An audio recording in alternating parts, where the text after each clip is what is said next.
Good morning, everyone, and welcome to today's webinar, Migrating NYSenategov. Your speakers for today are Ryan Blair of New York State Senate, Derek Reese and Brad MacDonald of Mediacurrent, and Erik Mathy, Enterprise Onboarding Manager here at Pantheon.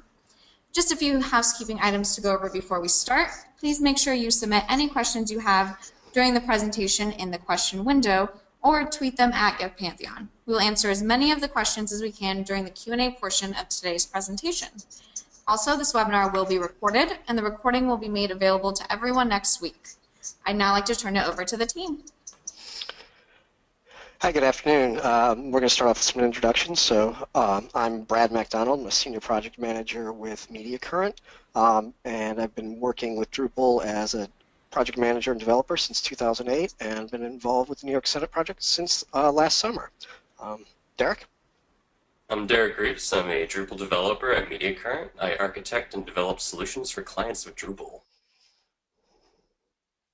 Hey, this is Erik Mathy, Enterprise Onboarding Manager with Pantheon. I work with large enterprise clients such as the New York Senate, Patch.com, and others to bring their sites on board, integrate with the platform, and help solve any problems that they have. I've been developing internet applications and websites since 1996.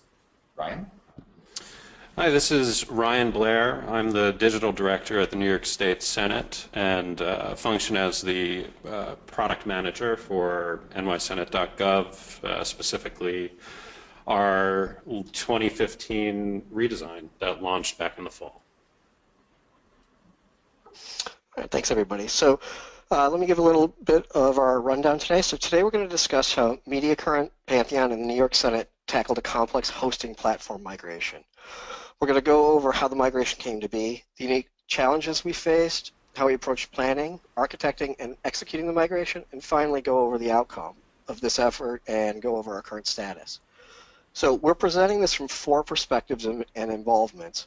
So because of the multiple perspectives, this is more like a panel than the normal webinar you might be used to. So Ryan is going to present the New York Senate angle. I'm going to present the project management side. Derek will walk you through the role of the architect and lead developer on the migration. And Erik's going to guide us along, as he did throughout the migration, from the Pantheon side. At the end, as mentioned, we're going to take some time to field questions. One note, when we say migration throughout this, we're talking about the hosting platform migration, not a standard Drupal migration. So let's start off with a little bit of background. So version 2 of NYSenategov launched in October of 2015. The development was a collaboration between New York Senate, Code and Theory, and Mediacurrent. It was a culmination of several years' effort. Mediacurrent became sole technology partner, working in tandem with the Senate's internal development team last fall. And to give an overview, I'm going to hand this off to Ryan. He's going to give you a quick walkthrough of what NYSenategov is. Ryan? Thanks, Brad. Let me just take control of the screen here.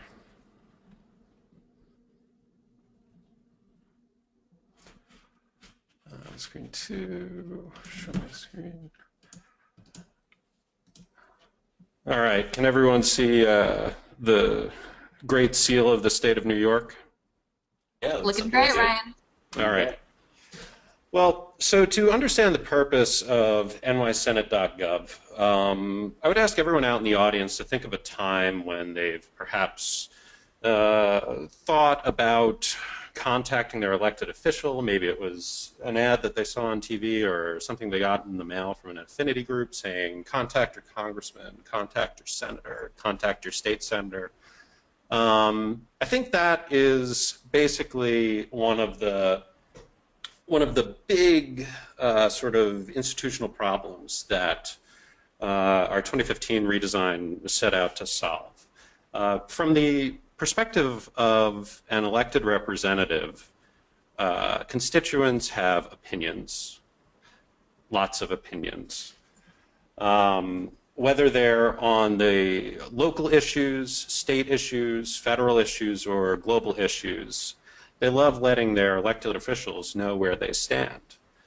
As staffers at the New York State Senate, such as myself, one of our most important functions is to synthesize the feedback, the opinions that we get, that senators get, into insight. insight that allows each senator to do a better job of representing their constituents. We tally phone calls, postal mail, faxes, and emails, charting support and opposition across a broad range of characteristics. If a senator wants to keep his or her job, responding properly to these insights is critical. But each senator represents roughly 300,000 constituents. To put that in perspective, we're talking about every major sports stadium in New York State plus MetLife Stadium out in New Jersey. And if you combine all those together, that's roughly, combine the capacity of all those stadiums, that's roughly the size of a Senate district. If just a small percentage of the 300,000 constituents become passionate about a given issue, all of our offices become overwhelmed with feedback. Our systems fall apart under the weight of the influx. We do our best, but during these times it's often not good enough, unfortunately. Unlimited feedback and limited resources to deal with that feedback. This was the institutional challenge that we set out to address with the new website. So one of the things that we set out to do to kind of fix that core problem, or address that core challenge, was change the mission of NYSenategov. Back in 2009, we launched one of the first government websites on Drupal 6. It was lauded at the time, and we still hold it very near and dear to our hearts as a pretty groundbreaking transparency platform back then. But put simply, it was about broadcasting.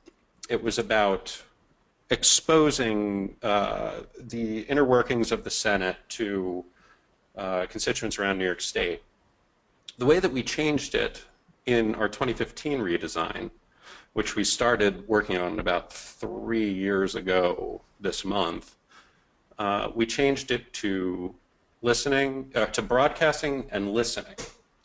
So we built tools that turn constituents of New York State into first-class participants. They can create accounts that allow them to interact with the Senate online in ways that were never possible before. The first area that we focused on was bills. Bills are the core documents of the Senate. They represent, it's a change to the laws of New York. And oftentimes, if you recall if it's ever been suggested to you through a piece of mail or a robocall or an ad on TV that you call your elected representative, this is usually what they're asking you to do, is support or oppose a bill that's sitting in the legislature. So we took all of those bills and we imported them. We created a process for importing them into NYSenategov, and we made them actionable for constituents. With one click, they can support, oppose, or follow every bill in the legislature, and that sentiment is routed directly to the senator who represents that constituent. Another area where we focused on a lot was petitions. Across New York State, senators publish an array of petitions every year on lots of different issues, and one of the things we did was made it really easy to sign it with one click if you're logged in. But also interesting is something we did in the routing of the sentiment. We made sure that the feedback ultimately goes to where it will make the most impact, and that is the senator who represents the constituent. So what does that mean? It means that if I'm a constituent living in Montauk, New York, that's at the tip of Long Island, and I go ahead and sign a petition authored by a senator in Buffalo, we've made it so that the senator from Montauk is the one who is notified about that pocket of sentiment within their district. And this is we think this was pretty clever, and it's something that's really kind of specific to legislatures, and something that differentiates us from the change.orgs and We the People and other large petitioning platforms. Another place where we put a lot of work in was issues. Any constituent, any New Yorker can find issues on NYSenategov that is basically it's an exposed taxonomy. So crime here is the issue, and we can see all the bills that are that were drafted to address crime. We can see latest press releases and articles. We can see links to meetings and meeting recordings where crime bills were discussed. And we also allow constituents to kind of by following the issue, they can also subscribe and keep track or keep themselves informed of all of the discussion on this topic in the New York State Senate. Tying together all of these opportunities for constituent interaction is a pretty robust constituent identity tool. While practically all content on NYSenategov is available to the public, if a constituent would like to share feedback, we make it very easy for them to create an account using social connections. We collect their first name, last name, email address, and a postal address. The postal address allows us to determine which state senator represents them. So once they do that, we've created a link between the constituent and their elected representative that is permanent throughout the rest of their experience on NYSenategov. So I see I'm matched with Senator Parker in District 21. So now, when the constituent navigates the website from that point forward, I can access my dashboard, which contains a listing of all the bills I've supported or opposed, petitions I've signed, issues I've followed, news pertaining to those issues. And I also have an easy way to get to my senator's presence on the website and perhaps send him or her a message. My dashboard looks something like this. So issues that I'm following were tabulated in or aggregated into sort of a mini news feed on the back. So I can see that because I follow the health topic, that the health committee is having an upcoming meeting, and I can, mark my calendar if I wanted to watch the proceedings live on NYSenategov. I can also see all the bills that I've, theoretically supported or opposed, all kind of tabulated and, kept there permanently. We wanted to really avoid the black box problem of, you sending your senator, a message of support or opposition and then, not seeing any record of it. So, in short, we think it's listening, and it over time can provide a pretty great portrait of the state of New York. But of course, we wanted to make sure that all of this data that was coming in could be condensed and transformed into insight, like I alluded to earlier. So one of the big features from the senator and the staff perspective is what we call senator dashboards. And this is a fake account in the name of the majority leader, where the senator can review all of the individuals in his or her district that have logged onto the site, who have created accounts, who have signed petitions and questionnaires, who have taken action on bills, who have followed issues.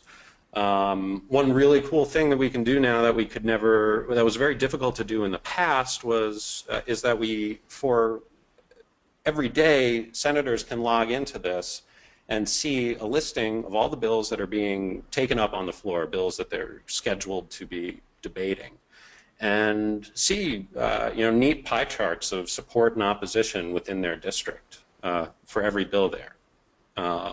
This was something that would take a long time in the past to tabulate, and it really wasn't all that feasible to do this in a consistent way. Senators can see everyone in their district who follows all the given issues, and they can easily send a message to everyone who is following transportation or property tax. They can see tallies of support of petitions that they've authored. Even bigger is that they can easily respond to the people who sign those petitions. In the past, we had a kind of convoluted workflow that would take way longer than it needed to. Let's just say like minimum of 15 minutes, as much as an hour. Now we've kind of condensed it all down to 3 clicks, which is huge and is amounting to, you know, a lot of time saved. Senators can also, there's a direct messaging functionality built into the website, so senators can keep a threaded conversation with any constituent who creates a profile. So there's a lot. I mean, this is really just scratching the surface. I don't have a ton of time to get into it, but there's a lot there, and we have big ambitions for it. I think it's serving the Senate well. It's serving New York State well.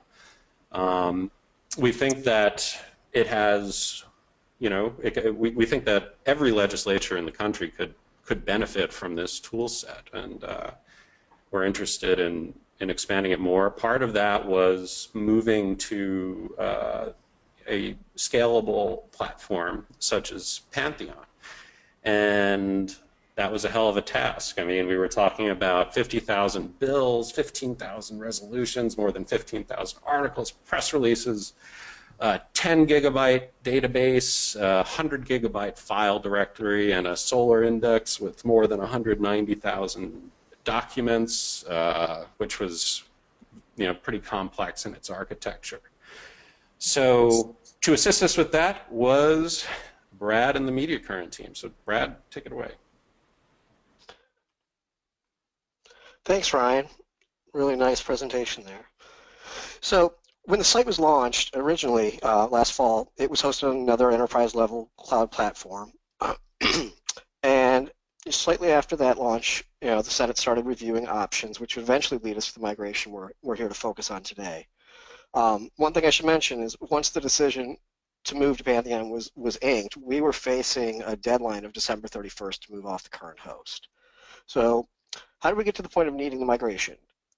We started this process out, as I mentioned, the decision was made to move to Pantheon, and initially the internal dev team under Ryan at New York Senate began the migration, but as concerns came up, we became more engaged, and as we identified that there were a lot of challenges. Erik, can you explain the normal process of moving to Pantheon and how it works? Yeah, sure. I mean, typically what happens with a site of this size and stature is they're assigned to an enterprise onboarding manager such as myself or Jesse or Adam, and we work with the team and the client over a 30-day period or longer to make sure that everything goes smoothly.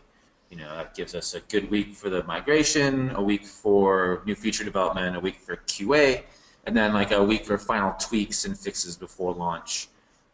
So compressing it down to essentially 10 working days made things pretty interesting.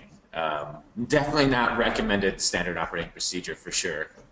But that's why having really good partners such as Derek and Brad and a really smart on top of it client such as the New York Senate can help things in case of emergency, as it were. Awesome. Thanks, Erik. So we had many challenges to overcome in order to get to where we needed to be. The first thing we needed to do is break this migration down into its components. So even though the site was hosted on a similar platform to begin with, there were significant differences that we needed to map out. You know, as you saw in Ryan's walkthrough of the site, it's an extremely complex application with a lot of pieces. So my role at this point was to break things down into and identify achievable goals. Clearly, we didn't want to give anything up, but we needed to have an MVP laid out, and we started planning through this. Once we had this done, we had to determine what was realistic and then assign priorities to these things. code, content, files, search, and more, as we've discussed. A lot of moving pieces. Add into all of this the Pantheon process, user acceptance testing from New York Senate, and we had a real challenge in front of us. Oh yeah, and as happenstance would have it, this was the end of 2015, and many of us had PTO planned. One of the worst parts of being a PM. I'm going to need you to go ahead and come in tomorrow. So, we had a lot of hurdles to overcome. For the initial launch of NYSenategov, it was about a 3-month process to get everything in order and ready to go. So this time, as Erik mentioned, we had about 2 weeks here. So on top of that, we had to coordinate multiple teams. We had other efforts going on internally at Mediacurrent with the site. We had features being developed and bug fixes going out. New York Senate has their dev team that was also working on things. We had Pantheon doing a bunch of pieces. So we had all of these streams of work happening at the same time. And as you may well know, Solar is not always the same on hosting platforms. They each handle optimization and usage differently. On top of that, there was a lot of legacy code and other custom integrations that were host specific. So it was a lot of pieces and a big challenge. So let's get into the meat of how this happened. I'm going to hand this off to Derek to walk us through. Thanks, Brad. So this is the development side of planning. For the development items, it was just a giant list. When you're approaching development on a migration like this, really the first thing you want to do is break down the entire process into individual steps, many of which are listed here. So you start with your standard items, such as groping through the code base, looking for identifiers for things that are hosting platform specific, custom code that was maybe developed only in that specific environment. You also want to rely on your existing knowledge base. So I was already pretty familiar with the site itself, having helped bring it to launch, and I was able to rely on some of those key items to immediately know what to tackle first. We also targeted specifically custom implementations, items that were specific to the previous hosting platform, and as well as environment-specific items such as cron.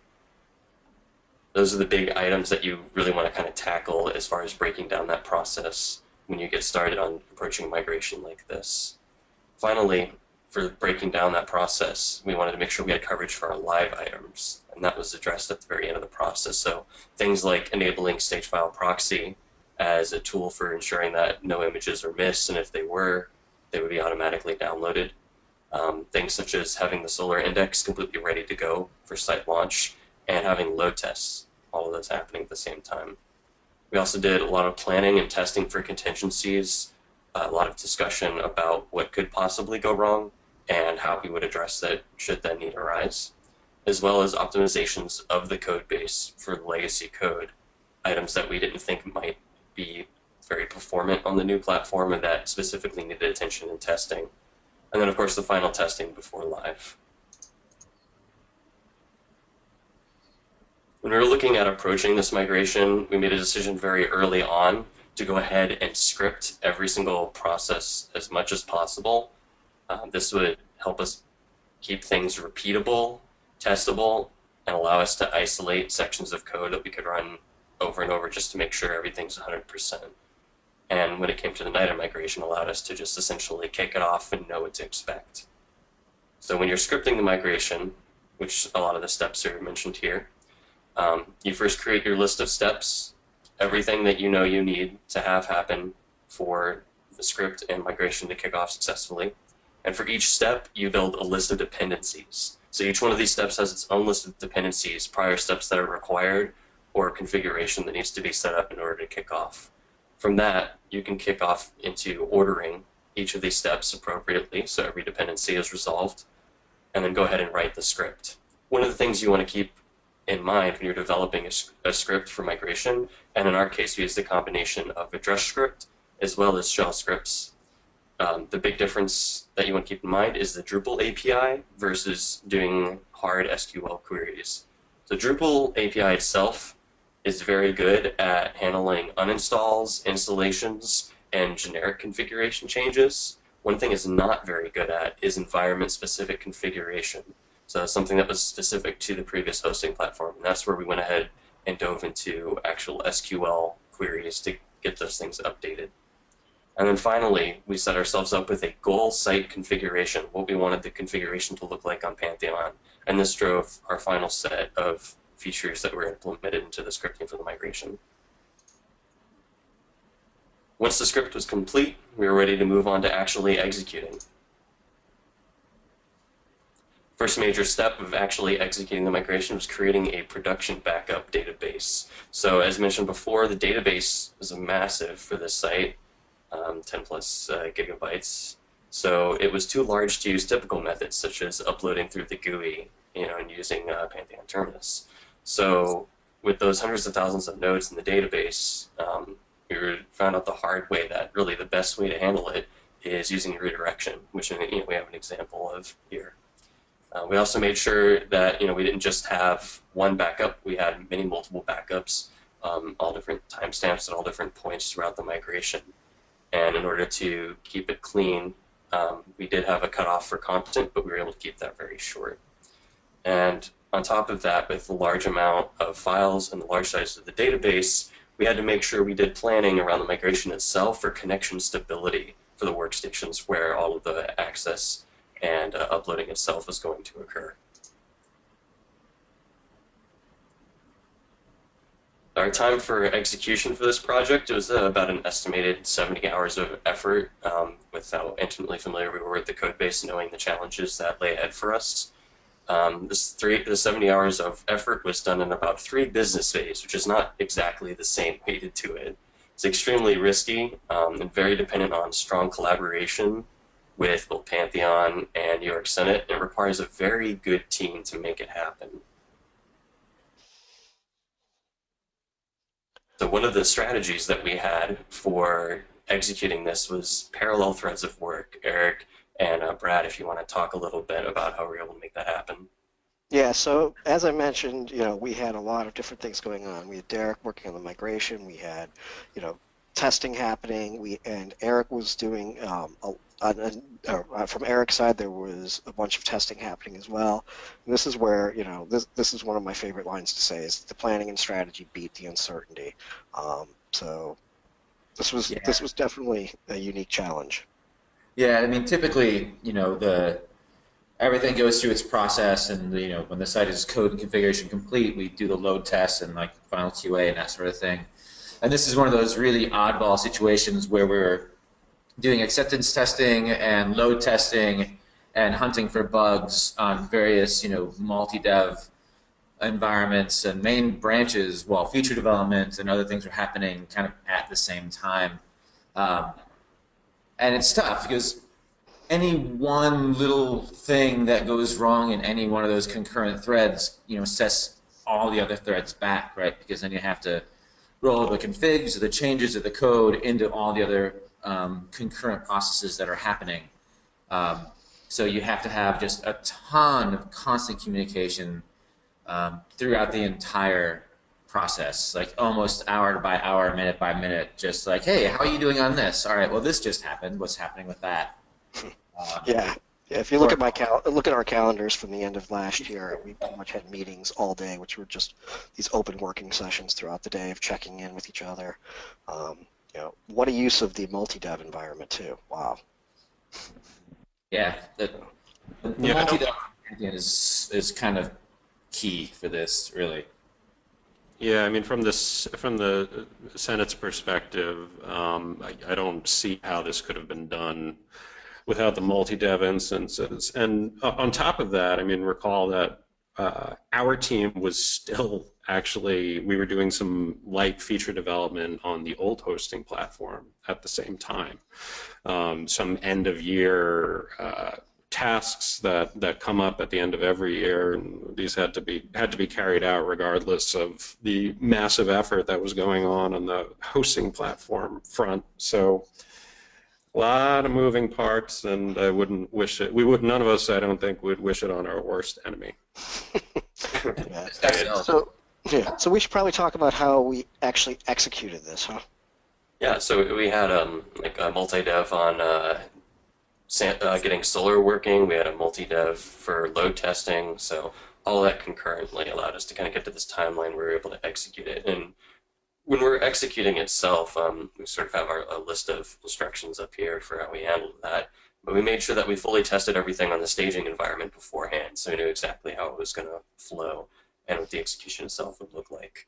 So when we were ready to begin, we confirmed that the content freeze was in place, just a very short content freeze to minimize the impact to both developers on the New York Senate side as well as content editors. The whole migration itself took about 16 hours to migrate with the full files and database transfer. And as we mentioned before, it's over 100 gigabytes of images and files for supporting the site. Most of that time was spent on transferring files. We did use rsync, so that way if we ran into any connection issues or transfer problems, we'd be able to just easily resume and restart and verify. So as I mentioned before, each step was completely automated as much as possible. Everything was built out into shell scripts and drush scripts. And when we completed it, we had a red list going, and this is a list of important site sections that had to be 100% regression tested that were sort of core to the functioning of the site, so that we verified right off the bat that the most important sections were completely ready to go.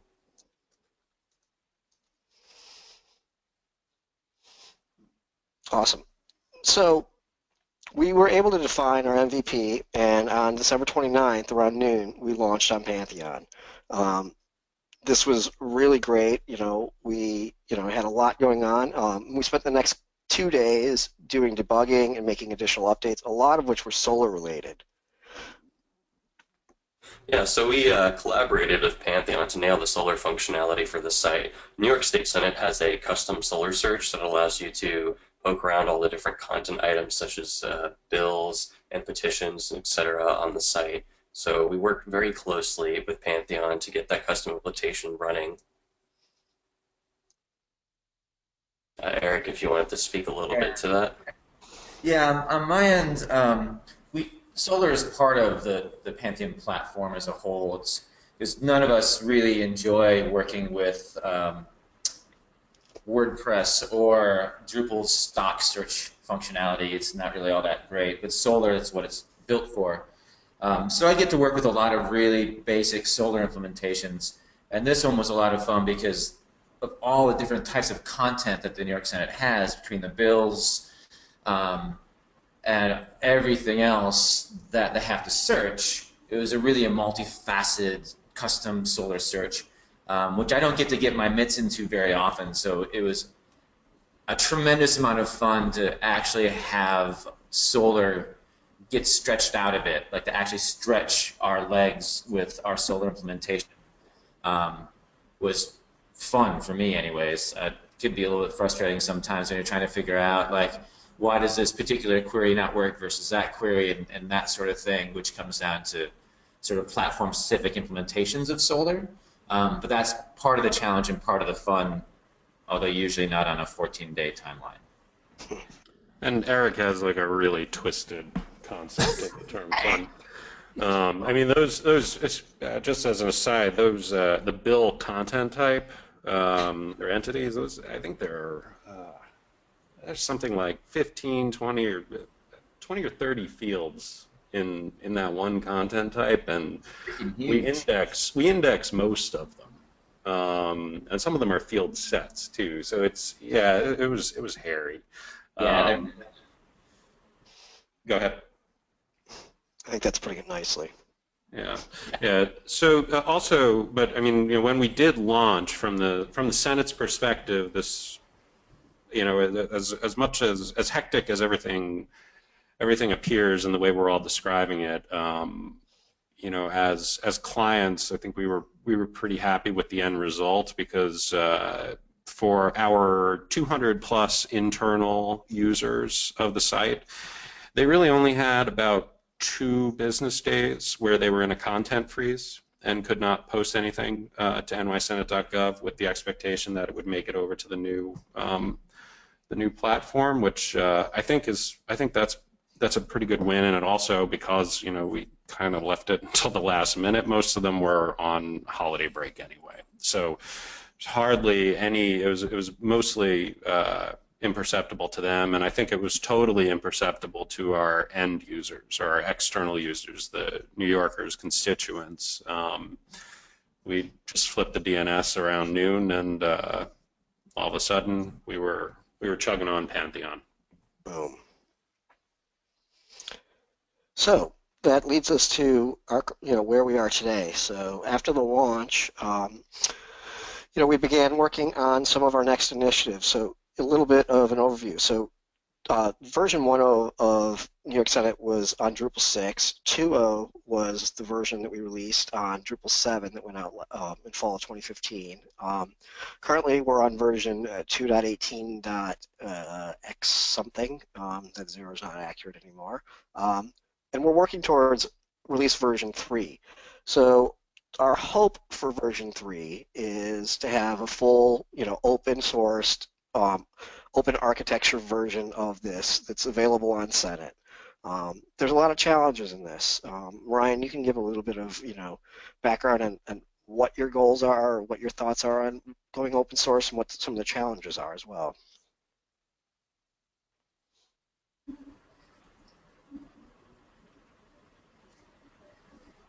Ryan? Oh, sorry, I was on mute. At the Senate, we're pretty committed to open source solutions for our technology needs. The Senate was, to my knowledge, the first government entity with a GitHub account back in 2009, 2008, thereabouts. Our code base for the D6 site, version 1, was fully open sourced, and it's actually still open source. You can take a look at that's still on our account, NYSenategov, github.com/NYSenate. There are some challenges presented with open sourcing this our 2.0 implementation.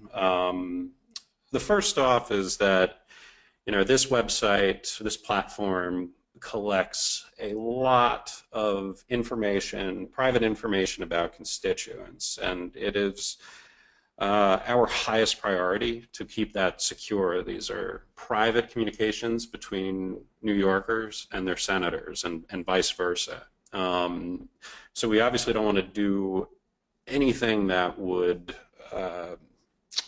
could endanger that in any way. So there's some hesitancy there, and that's a challenge in getting to 3.0. So we do hope to do it, but it will require a thorough security audit, and right now it's we like to say it's our top intention, but there aren't plans to do it in the next few weeks, put it that way. Yeah, so needless to say, 3.0 is a bit elusive as far as when that's going to come out, but we are all working towards that goal. Yeah. So where do we go next? Well, what we will say is that toward that goal, everything we've done, we're on version 2.18 now, and as we move more toward an open source implementation, one that could be perhaps a turnkey solution for other legislatures, we're really finding that the multi-dev on Pantheon has changed our game, both collaborating with external partners like Mediacurrent, but also just internally to be able to test a single pull request on an isolated instance without or to be able to isolate those changes has really helped us to move a lot quicker. So we're pretty happy with that so far. We also, something else, we do have some improvements for bills and for statutes, and kind of integrating those two document types more so that our constituents can have a better, can get a more, understand the context of the bills that they're supporting and opposing. And there are also, a host of more technical, structural, architectural improvements that we're looking to make, and totally, would be blockers for a big 3.0 deployment. Well, one of the challenges of that is probably, trying to take, and correct me if I'm wrong, like to take the process that's inherent to, say, the New York Senate or any other legislative body and make it so they're a bit more generic, right, and customizable, so that once this is rolled out for, say, the local city council or whomever, that it can be used in the way that they'll use it, and not just in the way that, like, New York Senate or whomever else's vision of the process uses it.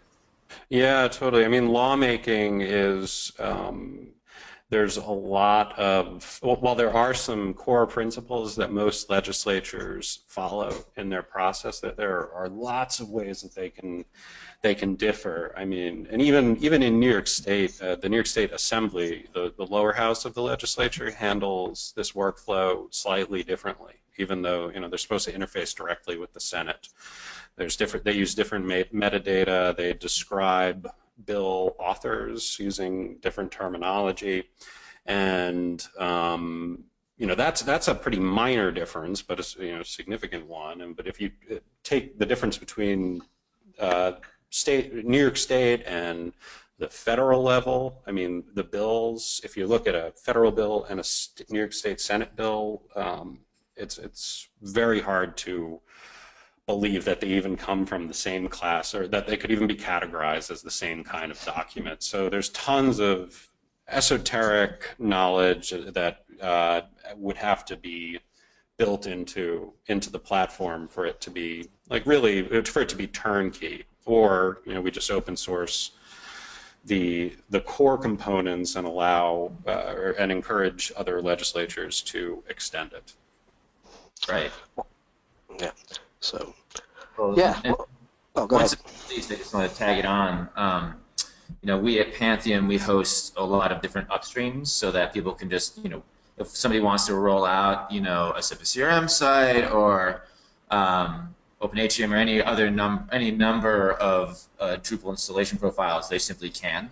And we plan on having this, the 3.0 version of this, open and publicly available to anyone and everyone with a Pantheon account to spin up their own, essentially their own legislative site, because we very much believe in transparent governance and civic involvement. Awesome. So I think we've made this sound pretty simple. Anyone want to sign up to do this next December? No? All right, I think that concludes everything. I think we can hand it off for some questions. Alrighty, thank you guys for that great presentation. We are going to launch into the question portion, so submit any questions you guys have. We're going to start with one that looks like it's directed at Ryan, and that is regarding the Senator dashboard. How are constituent identities protected? How do constituents know this? The constituents are, we make it very clear in language around the site that this is these profiles are private, that only they can access them. In Drupal speak, it's built right off their user profile, and we have not those fields are exposed to the individual users themselves and also to staff, and specifically only basically the senator who represents that constituent, aside from a small handful of technical administrators. So that's how it's built, and we take advantage of the built-in Drupal security measures to secure that information. Righty. Next question is, how many developers were involved in the migration process? So from our side, we had 3 developers working on it. Derek was the lead, and we had a couple of other people working on our side. There was also work being done on the New York Senate side. Brian, I'm not sure how many people were working on things that were specific to this, but I know there were some changes that were being made on your side. And then Erik, I guess you can speak to how many Pantheon people were making updates as well. Pretty much just me. The only time I pulled in one platform engineer when we had some of the deeper questions on some of the particulars of Solar query operators and whatnot, but past that it was just me. Alrighty. Just a comment for the presenters from our audience, and that was, yikes, who had the Excedrin or blood pressure medication responsibility? I think Ryan and I shared most of that, so, It was the holidays. There was eggnog and brandy. Woohoo! yeah, it was getting a thick layer on top of it from being avoided, but yes. Let's see, moving on from that, our next question is, did Mediacurrent also design the new website? What aspects of the migration required tighter coordination with designers? So the initial site was designed and developed by Code and Theory and New York Senate. So Code and Theory is they're our parent company here at Mediacurrent. So as we took over working on the site last summer, we took the end of the development process and got it ready for launch. So there was, and it was at that point, we had our designers taking over the work. So. Right, and as far as the migration goes, essentially what we did to make sure that we didn't really need any design input on that was to just audit the site's theme itself. So those of you familiar with Drupal theming, you can kind of go through the PHP template files and CSS and Sass that builds up the full theme and audit that itself. So we went through that, checked it all out, and we didn't really need any designer input for the migration. We were able to seamlessly migrate the theme over.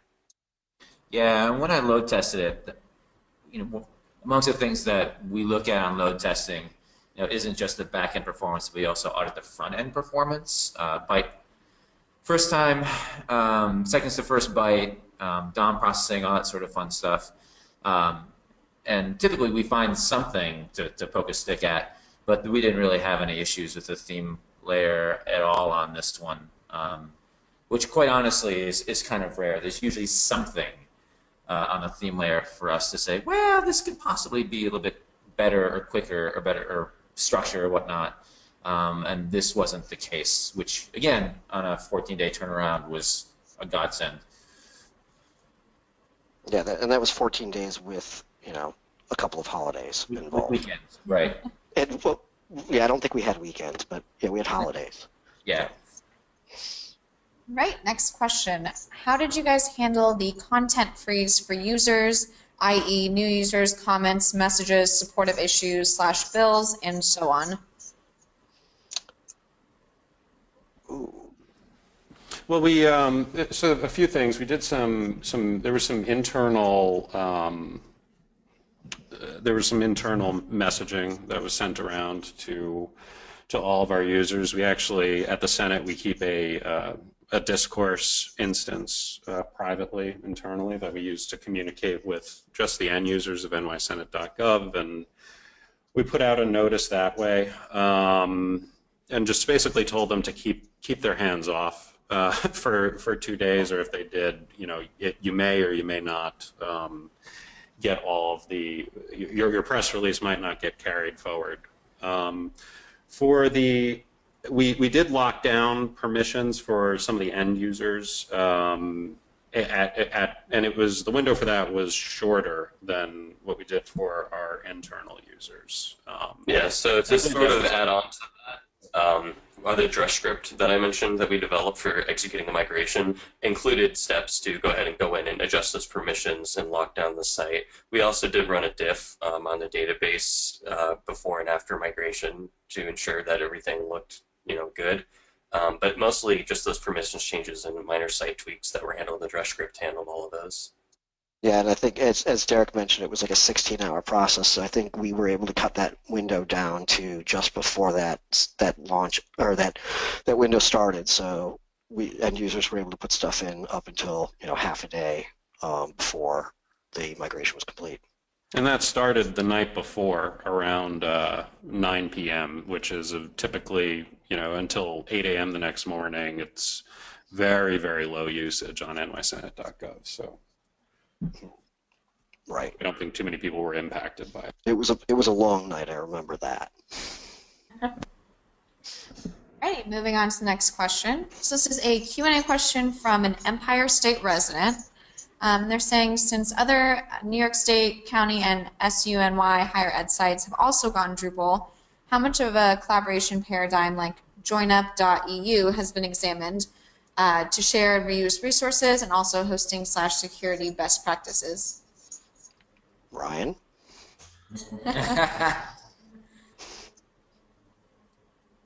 Not it. Sorry, the Senate is pretty active in the Drupal community in Albany. We do whenever we're called upon, we share our knowledge with other state agencies, and like I said earlier, we open source whenever we can.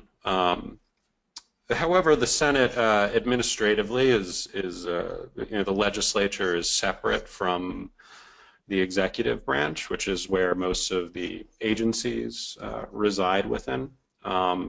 So there isn't really official collaboration, but we do. It does happen naturally or organically, and just that we tend to share knowledge in general as a default. Alrighty. We actually have another question for Ryan, and that is, Ryan, can you talk a little bit about the feedback received from various user roles, particularly senators' dashboards, and also thank you for providing this distribution to the community. Sure. So Mediacurrent can speak to this too. We've received a ton of internal feedback, and actually, up until now, the site launched back in October 6th, I think, was our relaunch date, and we've been working almost full time on fixing up or modifying internal facing tools and features based on the requests and requirements of senators and their staff.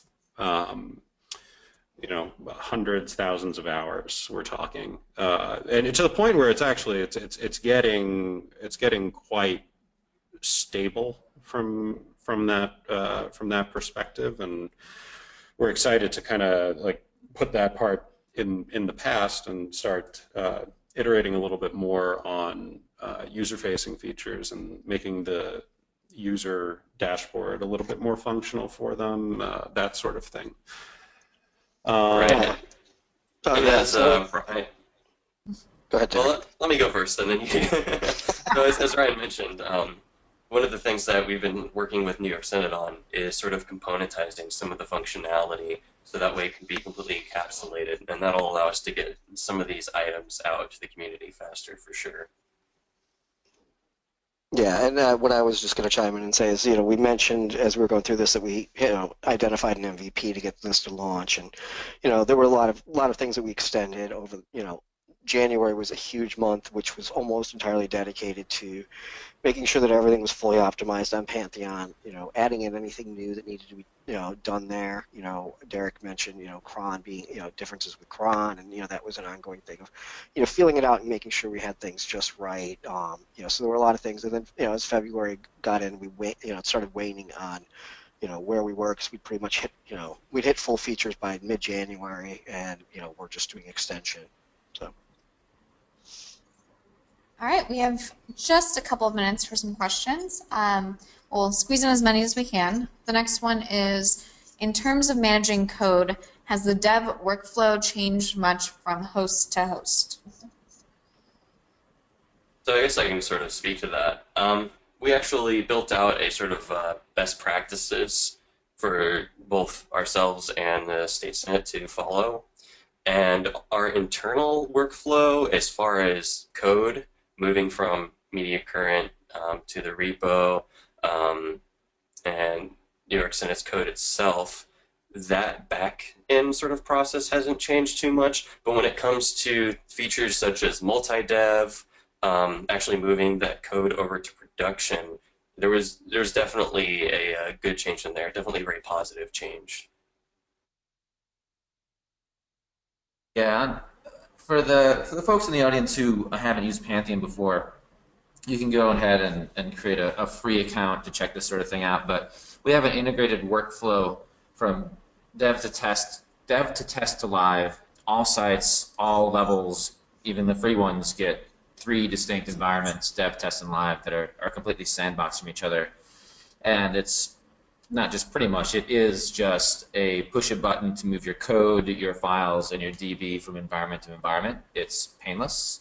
Or if you feel like using automation, we have a command line interface that you can use and then integrate that with continuous integration. Terminus, exactly. So we have lots of resources around that, basically. Yeah, and I mean the multi-dev thing, I can't harp on how good, how much this has been a benefit. I mean, we've been working on Bill's enhancements, and we've been able to test and demonstrate this in a multi-dev without interrupting production flow. We've done I think 3 releases during the time when we've been doing the development of these Bill's enhancements, and it's just been really nice to have. So. Right, we're going to take one more question, and that is, did you develop any, I could be pronouncing this wrong, but heuristics that would help you on the next major migration?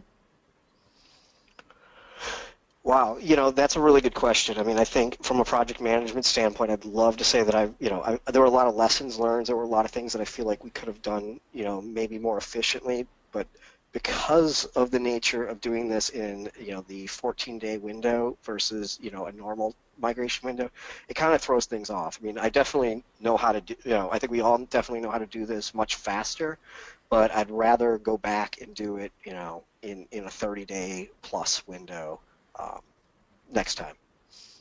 Yeah, I mean, I have to say I was pretty impressed with the scripting of the migration and all the steps that are up to just sort of pull the trigger, let it run overnight, and all the automated steps that Mediacurrent put in place. We typically see, a lot of the same steps, like using the MySQL CLI to import a really large database. And there's a bash script that actually another one of my clients' developers made for rsync, so that if rsync sort of fails in mid-transfer, it just restarts, which is nice. So a lot of people run those things, but the full scripting of the whole process to automate it was really quite impressive. Right. I would say that would be the big development takeaway, is this proves that, scripting everything as much as possible is really the right choice. So even if you have to look and maybe solve 1 or 2 hard problems with Drush or with Bash, it's worth the time and investment. All right, I'll sneak one more question in there, and that is, can you describe your local development environments?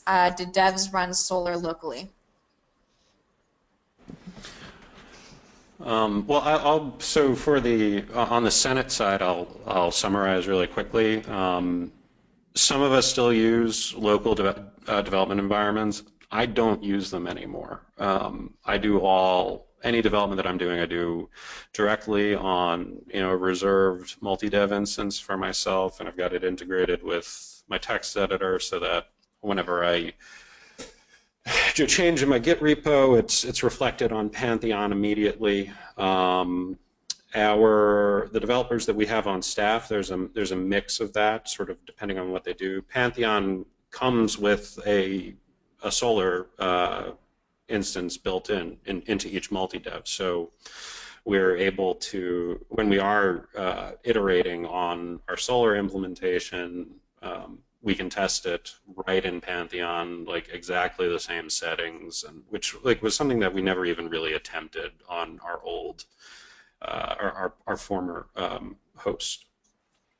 Mediacurrent uses internal dev tools based on Vagrant that allow us to very closely match the target development environment. So typically our workflow involves building our features there, and if it is sort of a minor feature or regular version enhancement or bug fixes, those items go straight into the development I guess, site on Pantheon.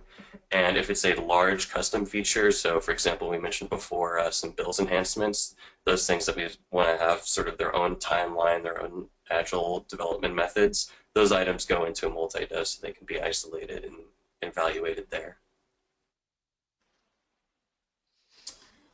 Alrighty, looks like that's all we have time for today. Thank you all so much for watching. If you have any questions or feedback, please visit our website where you'll find a contact us page and we'll put you in touch with the best member of our team. Thanks and have a great week. Thanks, guys. Bye all. Thank you. Take care. See you on the interwebs.